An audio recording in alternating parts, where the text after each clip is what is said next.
In today's video, I'll show you how to install a trainer in Days Gone to unlock cheats like infinite health, ammo, and more.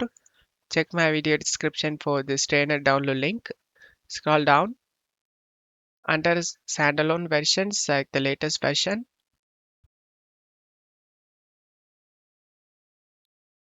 Once download done, select this folder icon and double click on the trainer exe and select yes option.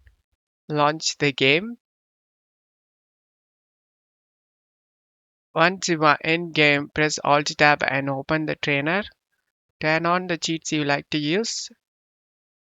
I'm gonna turn on infinite ammo, no reload, super accuracy, no recoil.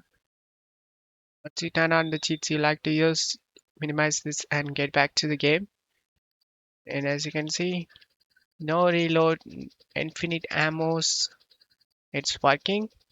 I hope this video helped you. If the video helped you, don't forget to leave a like and subscribe. Thank you.